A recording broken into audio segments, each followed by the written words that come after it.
Hi all, Anu again. Welcome to the third lecture of Class 10 History chapter, The Rise of Nationalism in Europe.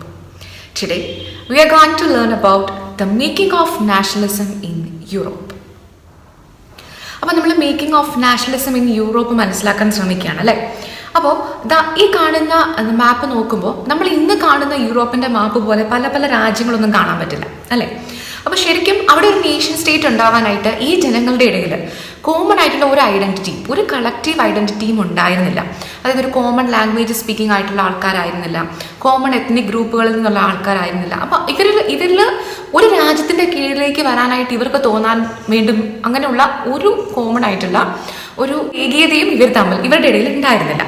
അപ്പോൾ for example നമ്മൾ പറയുകയാണെങ്കിൽ അവിടെ പല പല സാമ്രാജ്യങ്ങളായിരുന്നു അല്ലേ. അതിലിപ്പോൾ എക്സാമ്പിളായിട്ട് പറയുന്ന ഒരു ഓസ്ട്രിയൻ ലൈനിലുള്ള ഒരു എംപയറാണ് ഹാബ്സ്ബർഗ് എംപയർ എന്ന് പറയുന്നത്. അപ്പോൾ ഈ ഒരു എംപയറിൻ്റെ കീഴിൽ നോക്കുകയാണെങ്കിൽ നമുക്ക് പല സ്ഥലങ്ങളിലും പല തരത്തിലുള്ള ലാംഗ്വേജാണ് സംസാരിക്കുന്നത് നമുക്ക് മനസ്സിലാകുക. ഇപ്പോൾ ഫോർ എക്സാമ്പിളായിട്ട് പറയുകയാണെങ്കിൽ ഈ എംപയറിൻ്റെ ഒരു ഭാഗമാണ് ബൊഹീമിയ എന്ന് പറയുന്നത്. അവിടെ ശരിക്കും അരിസ്റ്റോക്രാറ്റ്സിൻ്റെ ഏരിയയാണ്. അതായത് ജർമ്മൻ സ്പീക്കിംഗ് ആയിട്ടുള്ള അരിസ്റ്റോക്രാറ്റ്സ് ആണ് ബൊഹീമിയയിൽ റെസീഡ് ചെയ്തിരുന്നത്. ദെൻ ബാക്കിയുള്ളത് എന്തായിരുന്നു, അടുത്ത വേറൊരു ഇതിൻ്റെ ഒരു പ്രവിശ്യമായിരുന്നു ഹംഗറി എന്ന് പറയുന്നത്. ഹംഗറിയിലെ ഒരു half of the population speak ചെയ്തിരുന്നത് മാഗ്യാർ എന്ന് പറയുന്നൊരു ലാംഗ്വേജ് ആണ്. ദെൻ ബാക്കിയുള്ള ഹാഫ് ഓഫ് ദ പോപ്പുലേഷൻ അവർ ഡിഫറെൻറ്റ് ഡയലക്ട്സ്, പലതരം വകഭേദങ്ങളാണ്, നാട്ടുഭാഷകളാണ് അവർ സംസാരിച്ചുകൊണ്ടിരുന്നത്. ദെൻ അതുപോലെ തന്നെ ഗലേഷ്യൻ പീപ്പിളൊക്കെ ആണെങ്കിൽ അവിടെ പോളിഷാണ് സംസാരിച്ചുകൊണ്ടിരുന്നത്. ദെൻ അതുപോലെ തന്നെ ലൊംബാർഡി, വെനീഷ്യ ആ ഏരിയയിലൊക്കെ ഉള്ളവർ ഇറ്റാലിയനാണ് സംസാരിക്കുന്നത്. അതായത് ഇവർ തമ്മിൽ ആകെപ്പാടെ കോമൺ എന്ന് തോന്നാനായിട്ടുള്ള ഒരേ ഒരു കാര്യം, ഇവർ ഒരു ആളുടെ, ഒരു മൊണാർക്കിയുടെ അല്ലെങ്കിൽ ഒരു എംപയറിൻ്റെ കീഴിലാണ് എന്നുള്ളത് മാത്രമാണ് ഇവർ തമ്മിൽ ആകെപ്പാടെ കോമൺ ആയിട്ടുള്ള ഒരു കാര്യം. അല്ലാതെ ഒരു ലാംഗ്വേജോ അല്ലെങ്കിൽ ഒരു കോമൺ ഒറിജിനോ അങ്ങനെ ഒന്നും ഇവരുടെ ഇടയിൽ ഉണ്ടായിരുന്നില്ല. അപ്പോൾ നമ്മൾ പറഞ്ഞു വന്നത് എന്താണ്, they have nothing in common to become a nation state. അപ്പോൾ ശരിക്കും ഇവരുടെ ഇടയിൽ ഈ യൂറോപ്പിലുണ്ടായിരുന്ന മേക്കിംഗ് ഓഫ് നാഷണലിസം എന്താണെന്ന് നമുക്ക് മനസ്സിലാവണമെങ്കിൽ നമുക്ക് അതിന് മുമ്പ് നമ്മൾ അണ്ടർസ്റ്റാൻഡ് ചെയ്യേണ്ട കുറച്ച് കൺസെപ്റ്റ്സ് ഉണ്ട്. അപ്പോൾ നമുക്ക് ഈ ഒരു മേക്കിംഗ് ഓഫ് നാഷണലിസം മനസ്സിലാകാനായിട്ട് നമ്മൾ ഇതിനെ ഡിവൈഡ് ചെയ്ത് നമ്മൾ 4 ടോപ്പിക്സ് ആയിട്ടാണ് പഠിക്കാം. അപ്പോൾ അത് ഏതൊക്കെയാണ്? ഫസ്റ്റ് വൺ, നമ്മൾ ഇതിനകത്ത് മനസ്സിലാക്കേണ്ട ഒരു കാര്യം, ഇപ്പോൾ നമ്മൾ ഈ എംപയറിൻ്റെ കാര്യം പറഞ്ഞതുപോലും നിങ്ങൾക്ക് കുറച്ചും കൂടി ക്ലിയർ ആവണമെന്നുണ്ടെങ്കിൽ നമുക്ക് മനസ്സിലാകേണ്ട ഒരു കാര്യമാണ് first one, structure of European society. Then അതുപോലെ തന്നെ ലിബറൽ നാഷണലിസം എന്താണെന്ന് നമുക്ക് മനസ്സിലാക്കണം. ദെൻ അതുപോലെ തന്നെ കൺസർവേറ്റിസം എന്താണെന്ന് നമുക്ക് മനസ്സിലാക്കണം. ദെൻ അതുപോലെ തന്നെ ദ റവല്യൂഷണറീസ്, അവരെക്കുറിച്ചും നമുക്ക് മനസ്സിലാക്കണം. അപ്പോൾ ഇത്രയും കാര്യങ്ങളാണ് നമുക്ക് ശരിക്കും the making of nationalism in യൂറോപ്പിൽ നമ്മൾ ഡിസ്കസ് ചെയ്യാൻ പോകുന്നത്. സോ നമുക്ക് നമ്മുടെ ടോപ്പിക്കിലേക്ക് കിടക്കാം.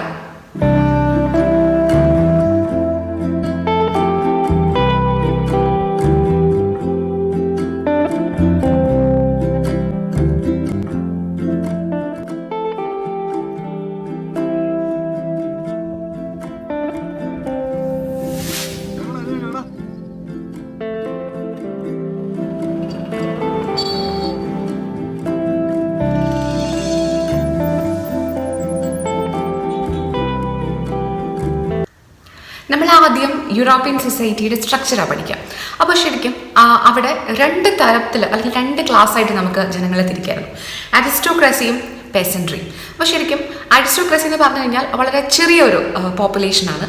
അതേസമയം പെസൻട്രി എന്ന് പറഞ്ഞാലോ അവരൊരു ഹ്യൂജ് പോപ്പുലേഷനായിരുന്നു. അതായത് ന്യൂമറിക്കലി ലെസ് നമ്പർ ആയിരുന്നു അരിസ്റ്റോക്രാറ്റ്സ്, അതേസമയം പെസൻട്രിയിലായിരുന്നു കൂടുതൽ ആൾക്കാരും ഉണ്ടായിരുന്നത്. അതുപോലെ തന്നെ അരിസ്റ്റോക്രസി എന്ന് പറഞ്ഞു കഴിഞ്ഞാൽ they were the dominating people. അതുപോലെ അവർ ഹൈ ക്ലാസ് പീപ്പിളാണ്. അതേസമയം പെസൻട്രി എന്ന് പറഞ്ഞു കഴിഞ്ഞാൽ ലോ ക്ലാസ് പീപ്പിൾസ് ആയിരുന്നു. ദെൻ അപ്പോൾ ഈ അരിസ്റ്റോക്രസിയിലെ ഈ ഹൈ ക്ലാസ് അവരുടെ ഡോമിനൻസും അവരുടെ ഡിപ്ലോമസിയൊക്കെ കാണിക്കാനായിട്ട് ദേ സ്പോക്ക് ഫ്രഞ്ച്, അവർ ഫ്രഞ്ച് സ്പീക്കിംഗ് ആയിരുന്നു. അതുപോലെ തന്നെ അവർ they were connected by marriages, ആ ഫാമിലീസ് തമ്മിൽ, അതായത് ഇവരുടെ ഇടയിൽ വളരെ കുറച്ച് പോപ്പുലേഷനേ ഉള്ളൂ അല്ലേ, ന്യൂമറിക്കലി ലെസ് നമ്പറാണ്. അപ്പോൾ ഇവർ തമ്മിൽ കല്യാണം കഴിച്ചു കൊടുത്തും ഒക്കെയാണ്. അപ്പോൾ അതെന്താണെന്ന് വെച്ച് കഴിഞ്ഞാൽ നമ്മൾ പണ്ട് കാലത്തെ നാട്ടുരാജ്യങ്ങളൊക്കെ നോക്കുകയാണെങ്കിൽ ഒരു രാജാവിൻ്റെ മകൻ അപ്പുറത്തെ ഒരു രാജ്യത്തെ രാജാവിൻ്റെ മകളെ വിവാഹം കഴിക്കുന്നു അല്ലേ, ലൈക്ക് അങ്ങനെ അവരുടെ ആ ഒരു സ്ട്രെങ്ത് കൂട്ടി ഉറപ്പിക്കാൻ. ഇൻ ദ സെയിം വേ ഇങ്ങനെ അരിസ്റ്റോക്രസിയിലും ഈ ഒരു രീതിയിലാണ് അവർ മുമ്പോട്ട് പോയിക്കൊണ്ടിരുന്നത്. ദെൻ അതുപോലെ തന്നെ നമ്മുടെ അരിസ്റ്റോക്രാറ്റ്സ് ആയിരുന്നു ശരിക്കും ലാൻഡ് ലോർഡ്സ് എന്ന് പറയുന്നത്. അവർക്ക് ഒരുപാട് ടൗൺ ഹൗസസും എസ്റ്റേറ്റുകളും ഒക്കെ സ്വന്തമായിട്ടുണ്ടായിരുന്നു. അതേസമയം നമ്മളുടെ പെസൻട്രിയിലുള്ള ആൾക്കാരോ അവരെന്ന് പറയുന്നത് യൂഷ്വലി ലാൻഡ്ലെസ് ആയിട്ടുള്ള അല്ലെങ്കിൽ ടെനൻസ് ഒക്കെ ആയിരുന്നു. അപ്പോൾ എന്താണെന്ന് വെച്ച് കഴിഞ്ഞാൽ യൂറോപ്പിൻ്റെ വെസ്റ്റേൺ പാർട്ടിലൊക്കെ ആണെങ്കിൽ ശരിക്കും ടെനൻസ്, അതായത് നമ്മൾ പാട്ടത്തിനെടുത്തും അങ്ങനെ വളരെ ചെറിയ രീതിയിലൊക്കെ കൃഷി ചെയ്തും ഒക്കെ ആൾക്കാർ ജീവിച്ചിരുന്നത്. അതേസമയം സെൻട്രൽ യൂറോപ്പ് അല്ലെങ്കിൽ ഈസ്റ്റേൺ പാർട്ടിലൊക്കെ ആണെങ്കിലോ ശരിക്കും അവിടെ സെർഫ്ഡം, അതായത് നമ്മൾ പറഞ്ഞില്ലേ ചെറിയ കൂലിക്ക് അല്ലെങ്കിൽ കൂലി പോലും ഇല്ലാതെ അടിമകളെ പോലെ പണിയെടുത്തിരുന്ന ആൾക്കാരായിരുന്നു ഈ ഒരു ഏരിയയിലൊക്കെ ഉണ്ടായിരുന്നത്. അപ്പോൾ അൾട്ടിമേറ്റ് ആയിട്ട് നോക്കുമ്പം അരിസ്റ്റോക്രസിയിൽ they had all the rights. അതേസമയം പെസൻട്രിയിലോ അവർക്ക് ഒരു അവകാശങ്ങളും ഉണ്ടായിരുന്നില്ല. അപ്പോൾ ശരിക്കും ഈ ഒരു സൊസൈറ്റി എന്ന് പറയുന്നത് നമുക്ക് ഇങ്ങനെ ഒരു രീതിയിൽ ജസ്റ്റ് നോക്കുമ്പോൾ തന്നെ നമുക്ക് മനസ്സിലാവും ക്വൈറ്റ് അൺഈക്വലി ഡിവൈഡഡ് ആയിരുന്നു. അപ്പോൾ അവരുടെ ഇടയിൽ ഒരു വല്ലാത്ത അസമത്വം നിലനിന്നിരുന്നു. അപ്പോൾ ഈ ഇങ്ങനെ ഇരിക്കുന്ന ആ ഒരു സിറ്റുവേഷനിൽ 18ാം നൂറ്റാണ്ടിൻ്റെ സെക്കൻഡ് ഹാഫിൽ യൂറോപ്പിൽ ഇൻഡസ്ട്രിയലൈസേഷൻ തുടങ്ങുന്നത്. പക്ഷേ ശരിക്കും അത് ഫ്രാൻസിലേക്കും ജർമ്മനിയിലേക്കൊക്കെ ഇൻഡസ്ട്രിയലൈസേഷൻ വരുമ്പോഴത്തേക്കും 19th സെഞ്ച്വറി ആയി. അപ്പോൾ ഈ ഇൻഡസ്ട്രിയലൈസേഷൻ്റെ ആഫ്റ്റർ ഇഫക്റ്റ് ആയിട്ട് ശരിക്കും ഇവിടെ വേറെ ഒരു പുതിയ മിഡിൽ ക്ലാസ് എമർജ് ചെയ്തു വന്നു. അതായത് ഒരു ഇൻഡസ്ട്രിയലിസ്റ്റുകൾ, ബിസിനസ്മെൻ, അതുപോലെ തന്നെ പ്രൊഫഷണൽസ്, ടീച്ചേഴ്സ്, ഡോക്ടേഴ്സ്, ലോയേഴ്സ്, അങ്ങനെയുള്ളവരുടെയൊക്കെ ഒരു മിഡിൽ ക്ലാസ്, എഡ്യൂക്കേറ്റഡ് പീപ്പിളിൻ്റെ ഒരു മിഡിൽ ക്ലാസ് യൂറോപ്പിൽ എമർജ് ചെയ്ത് വരികയാണ്.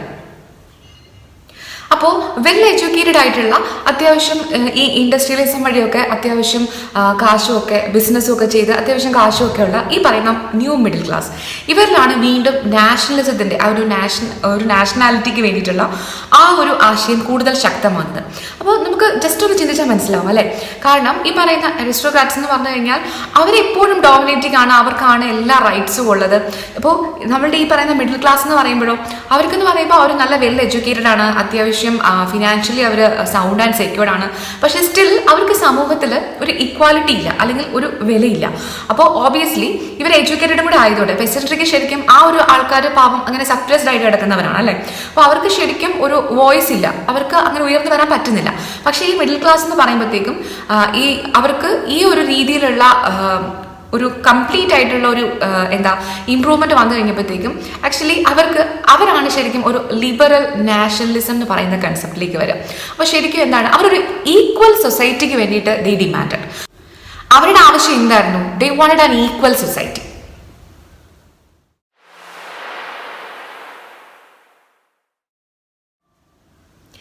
ഇനി നമ്മൾ കാണുന്നത് ലിബറൽ നാഷണലിസം എന്ന് പറഞ്ഞാൽ എന്താണെന്നാ. ശരിക്കും എന്തായിരുന്നു ലിബറലിസം എന്ന് പറഞ്ഞു കഴിഞ്ഞാൽ ഒരു ലാറ്റിൻ റൂട്ട് ലിബർ എന്ന് പറയുന്ന വാക്കിൽ നിന്നാണ് വരുന്നത് അല്ലേ. ശരിക്കും അതിൻ്റെ മീനിങ് ഫ്രീ എന്നാണ്. അപ്പോൾ ലിബറലിസം എന്ന് പറയുന്നത് ശരിക്കും സ്വാതന്ത്ര്യം, ഫ്രീഡത്തെയാണ് മെയിൻലി അവർ ഉദ്ദേശിക്കുന്നത്. അപ്പോൾ ശരിക്കും what did liberal nationalism stand for എന്നൊരു ക്വസ്റ്റ്യൻ നമുക്ക് മനസ്സിലേക്ക് വന്നാൽ നമുക്ക് സിംപ്ലി 4 പോയിന്റ്സ് ആയിട്ട് ശരിക്കും ലിബറൽ നാഷണലിസം എന്താണെന്ന് പറയാം. First one, individual freedom. Then equality before the law. Third one, government by consent. And fourth one, freedom of markets. The new middle ക്ലാസ്സിനെ സംബന്ധിച്ചിടത്തോളം ലിബറലിസം എന്ന് പറയുന്നത് എന്തായിരുന്നു? ഇൻഡിവിജ്വൽ ഫ്രീഡവും ഇക്വാലിറ്റി ബിഫോർ ദ ലോയും ഗവൺമെൻറ് ബൈ കൺസെൻറ്റ് എന്നൊക്കെ പറയുന്നത്. അതെന്താണെന്ന് വെച്ച് കഴിഞ്ഞാൽ ശരിക്കും നമ്മളുടെ നെപ്പോളിയനിക് റൂളിലൊക്കെ നമ്മൾ പറഞ്ഞിരുന്നു അല്ലേ, ശരിക്കും ഇക്വാലിറ്റി ബിഫോർ ദ ലോ എന്നൊക്കെ നമ്മൾ പഠിച്ചിട്ടുണ്ട് കഴിഞ്ഞ പ്രാവശ്യം ഫ്രഞ്ച് റെവല്യൂഷൻ പഠിച്ചപ്പോൾ. പക്ഷേ ശരിക്കും അപ്പോഴും ഒരു വോട്ടവകാശം എന്നൊക്കെ പറയുന്നത് ഒരു യൂണിവേഴ്സൽ സഫ്രേജ് ഒന്നും ഉണ്ടായിരുന്നില്ല. അതായത് എല്ലാവർക്കും വോട്ട് ചെയ്യാനുള്ള അവകാശം ഒന്നും ഉണ്ടായിരുന്നില്ല. പ്രോപ്പർട്ടി ഓണിങ് ആയിട്ടുള്ള, അതായത് സ്വന്തമായിട്ട് സ്വത്തുള്ളവർക്ക് മാത്രം ഉള്ള പുരുഷന്മാർക്ക് മാത്രമാണ് വോട്ട് ചെയ്യാനായിട്ടുള്ള അവകാശം. അപ്പോൾ സ്വന്തമായിട്ട് സ്വത്തില്ലാത്തവർക്കും സ്ത്രീകൾക്കും ഒന്നും വോട്ടവകാശം ഉണ്ടായിരുന്നില്ല. അപ്പോൾ ശരിക്കും അവിടെ ഒരു equality before the law obviously ഉണ്ടായിരുന്നില്ല. അപ്പോൾ അത് ഒരു ന്യൂ മിഡിൽ ക്ലാസിൻ്റെ ആവശ്യമായിരുന്നു. അതുപോലെ തന്നെ ജനങ്ങളിൽ നിന്ന് തന്നെയുള്ള റെപ്രസെൻറ്റേറ്റീവ്സ് ഉണ്ടാവാനും അവരിൽ നിന്നും ഇലക്ട് ചെയ്യപ്പെടാനും ഒക്കെ ഉള്ളത് അവരുടെ ആവശ്യങ്ങളായിരുന്നു. അപ്പോൾ ഇതൊക്കെയായിരുന്നു ശരിക്കും ഒരു സാധാരണക്കാരുടെ ലെവലിൽ വെച്ചിട്ട് ലിബറലിസം എന്ന് പറഞ്ഞത്. ഞാൻ അതേസമയം ഒരു എക്കണോമിക് സ്ഫിയറിലെ ലിബറലിസം നോക്കുകയാണെങ്കിൽ നമ്മൾ പറഞ്ഞിരുന്നു ഈ ഫ്രഞ്ച് റെവല്യൂഷനൊക്കെ നടന്നപ്പോൾ സ്റ്റേറ്റിനുള്ളിൽ ഓരോ സ്റ്റേറ്റിനുള്ളിലുമുള്ള കസ്റ്റം ഡ്യൂട്ടീസ് ഒക്കെ എടുത്തു കളഞ്ഞിരുന്നു. പക്ഷെ ഒരു സ്റ്റേറ്റിൽ നിന്ന് അടുത്ത സ്റ്റേറ്റിലേക്ക് പോകുമ്പോൾ അതായത് ഇന്റർ സ്റ്റേറ്റിലായിട്ടുള്ള അങ്ങനെയുള്ള കസ്റ്റം ഡ്യൂട്ടീസ് ഒന്നും എടുത്തു കളഞ്ഞിരുന്നില്ല. അപ്പോൾ ശരിക്കും ഈ പറയുന്ന ഇൻഡസ്ട്രിയലിസ്റ്റ് അല്ലെങ്കിൽ ബിസിനസ്സുകാരെ അല്ലെങ്കിൽ സംബന്ധിച്ചിടത്തോളം അവർക്ക് ഈ ഗുഡ്സും ക്യാപിറ്റലും ഒക്കെ ട്രേഡ് എന്ന് പറയുന്നത് അവരെ സംബന്ധിച്ചോളം ഭയങ്കര ബുദ്ധിമുട്ടായിരുന്നു. കാരണം ഓരോ സ്ഥലങ്ങളിലും പലതരമുള്ള യൂണിറ്റ്, പലതരം മെഷർമെന്റ് സിസ്റ്റം, അതുപോലെ തന്നെ ഈ പറയുന്ന ഹ്യൂജ് കസ്റ്റം ഡ്യൂട്ടീസും ഒക്കെ കാരണം ഇവർക്ക് ഈ ചരക്ക് ഗതാഗതം ഒക്കെ അവരെ സംബന്ധിച്ചിടത്തോളം ഭയങ്കര ബുദ്ധിമുട്ടായിരുന്നു. അപ്പോൾ ശരിക്കും ഈ പറയുന്ന ഒരു എക്കണോമിക് സ്ഫിയറിലുള്ള ആൾക്കാരെ സംബന്ധിച്ചിടത്തോളം ഈ പറയുന്ന ലിബറലിസം എന്ന് പറയുന്നത് എന്തായിരുന്നു? ഫ്രീഡം ഓഫ് മാർക്കറ്റ്സും അതുപോലെ തന്നെ സ്റ്റേറ്റ് ടു സ്റ്റേറ്റ് ആയിട്ടുള്ള ഈ പറയുന്ന കസ്റ്റം ഡ്യൂട്ടീസിൻ്റെ അബോളിഷനും ഒക്കെ ആയിരുന്നു ഇവരുടെ ആവശ്യം. അപ്പോൾ നമ്മൾ പറഞ്ഞു പലതരം മെഷർമെൻറ്റ് സിസ്റ്റവും പല അളവുകളും ഒക്കെ ആയിരുന്നു പല സ്ഥലങ്ങളിലും. അപ്പോൾ അത് ഈ പറയുന്ന കച്ചവടക്കാർക്ക് വളരെ ബുദ്ധിമുട്ടുണ്ടാക്കി.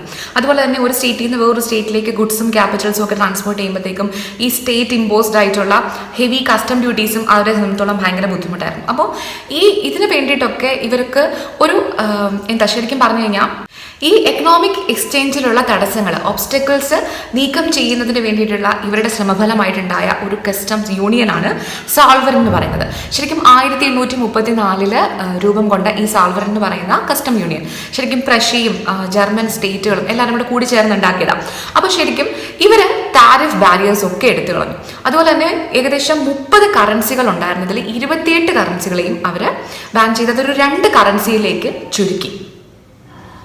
അതുപോലെ തന്നെ സാൾവറിൻ യൂണിയന്റെ ഫോർമേഷനോടുകൂടി മൊബിലിറ്റി ഒക്കെ കുറച്ചുകൂടി എൻഹാൻസ് ചെയ്യാനായിട്ട് കുറച്ചും കൂടി ഈസി ആക്കാനായിട്ട് അവർ ഈ നെറ്റ്വർക്ക് ഓഫ് റെയിൽവേസ് അതായത് റെയിൽ ഗതാഗതമൊക്കെ അവർ വല്ലാണ്ട് പ്രൊമോട്ട് ചെയ്തു.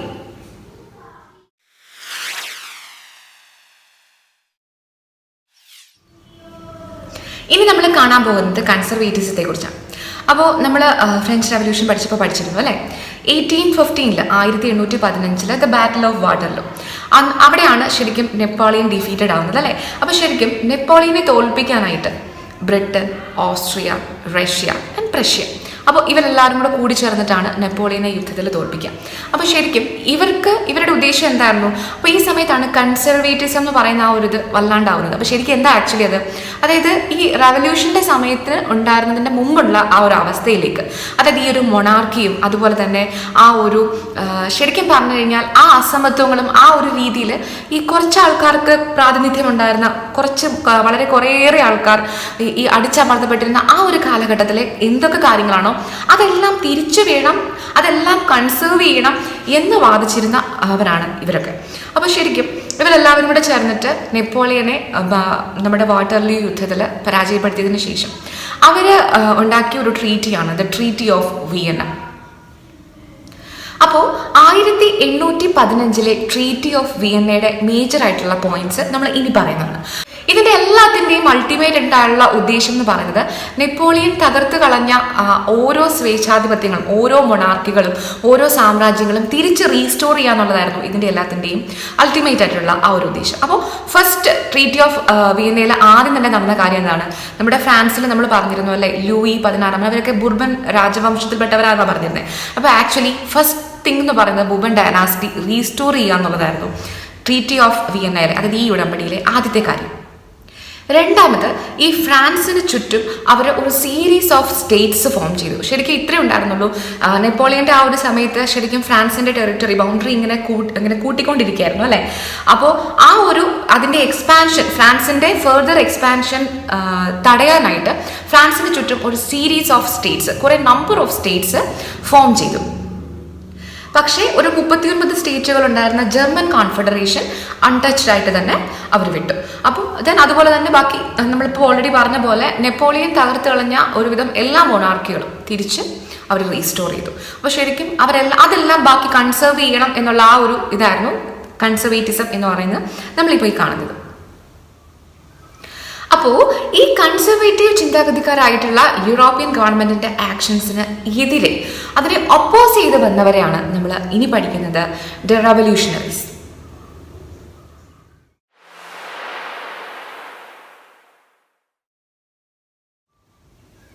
അപ്പോൾ 1815 ഒരുപാട് സീക്രട്ട് സൊസൈറ്റികൾ ഫോം ചെയ്തു. എന്തിനു വേണ്ടിയിട്ട്? ഈ റവല്യൂഷണറീസിനെ, അതായത് വിപ്ലവകാരികളെ ട്രെയിൻ ചെയ്യാനും അതുപോലെ തന്നെ നാഷണലിസം അല്ലെങ്കിൽ ലിബറലിസം ആ ഒരു ഐഡിയ സ്പ്രെഡ് ചെയ്യാനുമായിട്ട്. ഇവർ ശരിക്കും വിയന്ന കോൺഗ്രസിനെ തുടർന്ന് വീണ്ടും എസ്റ്റാബ്ലിഷ് ചെയ്തിട്ടുള്ള ഈ മൊണാർക്കിക്കെതിരെയും അതുപോലെ തന്നെ ഫ്രീഡം, ലിബർട്ടി ഇതിനു വേണ്ടിയിട്ടുമൊക്കെ വാദിച്ചവരായിരുന്നു. അപ്പോൾ ശരിക്കും റവല്യൂഷണറീസ് അവരുടെ മേജർ ഇന്റൻഷൻസ് എന്തൊക്കെയായിരുന്നു? ഈ റവല്യൂഷണറീസിന്റെ ഇന്റൻഷൻ അല്ലെങ്കിൽ ഈ സീക്രട്ട് സൊസൈറ്റികളുടെ എയിം എന്ന് പറയുന്നത് നമുക്ക് മെയിൻലി 3 പോയിന്റ്സ് ആണെന്ന് പറയാം. First of all, spread the idea of nationalism, അതുപോലെ തന്നെ oppose the treaty of Vienna, അതുപോലെ തന്നെ ഫൈറ്റ് ഫോർ ഫ്രീഡം. അങ്ങനെയുള്ള ഒരു ഇറ്റാലിയൻ റവല്യൂഷണറി ആയിരുന്നു ഗ്യൂസെപ്പെ മാസിനി. അപ്പോൾ അദ്ദേഹം 1807 ജനോവയിലാണ് ജനിക്കുന്നത്. അപ്പോൾ കാർബണാരെ എന്ന് പറയുന്ന ഒരു സീക്രട്ട് സൊസൈറ്റിയിലെ മെമ്പറായിരുന്നു ഇദ്ദേഹം. അപ്പോൾ ഇദ്ദേഹം ഫൗണ്ട് ചെയ്ത 2 സിവിലിയൻ സീക്രട്ട് സൊസൈറ്റികളായിരുന്നു. ഒന്ന് യങ് ഇറ്റലിയും ഒന്ന് യങ് യൂറോപ്പും. യങ് ഇറ്റലി മാർസയിലായിരുന്നു അദ്ദേഹം സ്ഥാപിച്ചത്. അതുപോലെ തന്നെ യങ് യൂറോപ്പിൻ്റെ പ്ലേസ് എന്ന് പറയുന്നത് ബേണിലായിരുന്നു. അപ്പോൾ ഈ യങ് യൂറോപ്പ് ആൻഡ് യങ് ഇറ്റലിയിൽ പോളണ്ട്, സ്വിറ്റ്സർലൻഡ്, ജർമ്മനി, ഫ്രാൻസ്, അതുപോലെ തന്നെ ഇറ്റലി ഇങ്ങനെയൊക്കെയുള്ള സ്ഥലങ്ങളിൽ നിന്ന് ഇതുപോലെ ഓരോ സ്റ്റേറ്റുകളിൽ നിന്നുള്ള ഒരുപാട് യുവജനങ്ങൾ ഇതിൽ അംഗങ്ങളായിരുന്നു. അപ്പോൾ ശരിക്കും പറഞ്ഞു കഴിഞ്ഞാൽ മസീനിയുടെ ഏകാധിപത്യത്തോടുള്ള എതിർപ്പും അതുപോലെ തന്നെ യൂണിഫിക്കേഷൻ ഓഫ് ഇറ്റലി അതായിരുന്നു അദ്ദേഹത്തിൻ്റെ വിഷൻ. അപ്പോൾ ഒരു റിപ്പബ്ലിക് ആവുക എന്നുള്ളത്, ഇറ്റലി ഒരു റിപ്പബ്ലിക് ആവുക എന്നുള്ളത് അദ്ദേഹത്തിൻ്റെ ഒരു വലിയ ദർശനമായിരുന്നു. അപ്പോൾ ഈ കാര്യങ്ങളൊക്കെ കൊണ്ട് തന്നെ കൺസർവേറ്റീവ്സിന് ഇദ്ദേഹത്തെ ശരിക്കും ഫ്ലൈറ്റൻ ചെയ്തിരുന്നു, അവർ പേടിച്ചിരുന്നു അദ്ദേഹത്തെ. This is all about the making of nationalism in Europe. Next ക്ലാസ്സിൽ നമുക്ക് ദ ഏജ് ഓഫ് റെവല്യൂഷൻസ് പഠിക്കാം. അപ്പോൾ നിങ്ങൾ പറ്റുന്നത് പോലെയൊക്കെ നിങ്ങൾ ലെക്ചർ കേട്ടിട്ട് മക്കളെ നിങ്ങൾ ശരിക്കും ടെക്സ്റ്റ് ബുക്ക് വായിക്കണം കേട്ടോ. അപ്പോൾ ഇത് ടെക്സ്റ്റ് ബുക്ക് ഒരിക്കലും വായിക്കാതിരിക്കാൻ, ഇത് മാത്രം കേട്ടിട്ട് പോവുക അങ്ങനെയല്ല. ഇതൊന്ന് കേട്ടിട്ട് നിങ്ങൾ ടെക്സ്റ്റ് ബുക്ക് വായിക്കുമ്പോൾ നിങ്ങൾക്ക് കുറച്ചും കൂടി ഈസി ആകുമായിരിക്കും എന്നാണ് ഞാൻ എക്സ്പെക്റ്റ് ചെയ്യുന്നത്. അപ്പോൾ നന്നായിട്ട് പഠിക്കണം. അതുപോലെ തന്നെ നിങ്ങളുടെയൊക്കെ പറഞ്ഞിട്ട് ഞാൻ ജസ്റ്റ് ഒരു ടെലിഗ്രാം ചാനൽ ലോഞ്ച് ചെയ്തിട്ടുണ്ട്. അപ്പോൾ നമ്മൾ ഈ പറയുന്ന നമ്മളുടെ റിവിഷൻ സീരീസൊക്കെ നമുക്ക് സ്റ്റാർട്ട് ചെയ്യുമ്പോഴത്തേക്കും ശരിക്കും ഇതിൽ ഞാൻ യൂട്യൂബിൽ നമ്മൾ വീഡിയോ ചെയ്യുന്ന കൂടെ ടെലിഗ്രാമിൽ ഞാൻ അപ്ഡേറ്റ് തരാമെന്നാണ് ഉദ്ദേശിക്കുന്നത്. നമ്മൾക്ക് ഓരോ ദിവസവും നമ്മൾ തീർക്കേണ്ട ടോപ്പിക്സും അതുപോലെ തന്നെ അതിൽ നമ്മൾ ചെയ്തിട്ടുള്ള വീഡിയോസ് ആണെങ്കിൽ അതിൻ്റെ ലിങ്കൊക്കെ ഷെയർ ചെയ്ത് നമുക്കൊരു ഓർഡർ ആയിട്ട് പോവാം എന്നാണ് ഞാൻ എക്സ്പെക്റ്റ് ചെയ്യുന്നത്. അപ്പോൾ നമുക്ക് ശരിക്കും ജനുവരി, ഫെബ്രുവരി, മാർച്ച്, ഏപ്രിൽ 4 മാസം നമുക്ക് സമയം കിട്ടുമല്ലോ. അപ്പോൾ നമുക്കൊരു പ്രോപ്പർ ആയിട്ടുള്ള റിവിഷൻ ചെയ്ത് നമുക്ക് കംപ്ലീറ്റ് പോർഷൻസ് നമ്മുടെ കയ്യിൽ നിർത്തണം എന്നാണ് ഞാൻ ആഗ്രഹിക്കുക. അപ്പം നമുക്ക് ഹോപ്പ് ഫോർ ദ ബെസ്റ്റ്. അപ്പോൾ എനിവേ നിങ്ങൾക്ക് നിങ്ങളുടെ അഭിപ്രായങ്ങളും നിർദ്ദേശങ്ങളും ഒക്കെ എന്നെ അറിയിക്കുക. അപ്പോൾ നിങ്ങൾക്ക് എന്തെങ്കിലും കൺസേൺസ് ഒക്കെ ഉണ്ടെന്നുണ്ടെങ്കിൽ നിങ്ങൾ ജസ്റ്റ് കമൻറ്റ് ബോക്സിലൂടെ എന്നെ അറിയിക്കുക. അപ്പോൾ ഞാൻ എന്നെക്കൊണ്ട് പറ്റാവുന്നൊക്കെ ഞാൻ റിപ്ലൈ തരുന്നുണ്ട്. ഇപ്പോൾ ഇൻ കേസ് അതിൽ ജസ്റ്റ് ഒന്ന് ടൈപ്പ് ചെയ്ത് റിപ്ലൈ ഇട്ടാൽ എനിക്കത് ഒന്ന് കൺവിൻസ്ഡ് ആവുമെന്ന് തോന്നുന്നില്ല എന്നുണ്ടെങ്കിൽ ഡെഫിനറ്റ്ലി അടുത്ത ലൈവിൽ ഇതെല്ലാം കൂടെ ഞാൻ കൂട്ടി വെച്ചിട്ട് ഞാൻ ഡിസ്കസ് ചെയ്യുന്നതായിരിക്കും തീർച്ചയായിട്ടും. അപ്പോൾ നിങ്ങൾക്ക് ഈ വീഡിയോ ഉപകാരപ്രദമാകുന്നുണ്ടെങ്കിൽ അല്ലെങ്കിൽ എൻ്റെ ചാനലിലെ വീഡിയോസൊക്കെ നിങ്ങൾക്ക് കുറച്ചെങ്കിലും യൂസ്ഫുൾ ആണെന്ന് തോന്നുന്നുണ്ടെങ്കിൽ ലൈക്ക് ചെയ്യാനായിട്ട് മറക്കരുത്. നിങ്ങളുടെ ഫ്രണ്ട്സിൻ്റെ ഒക്കെ അടുത്ത് ഷെയർ ചെയ്യണം. ഇതുവരെ സബ്സ്ക്രൈബ് ചെയ്തിട്ടില്ലെങ്കിൽ സബ്സ്ക്രൈബ് ചെയ്യണം. അപ്പോൾ എല്ലാവരും സേഫായിട്ടിരിക്കുക, സന്തോഷമായിട്ടിരിക്കുക. അടുത്തൊരു വീഡിയോയിലേക്ക് കാണുന്നത് വരെ ബൈ.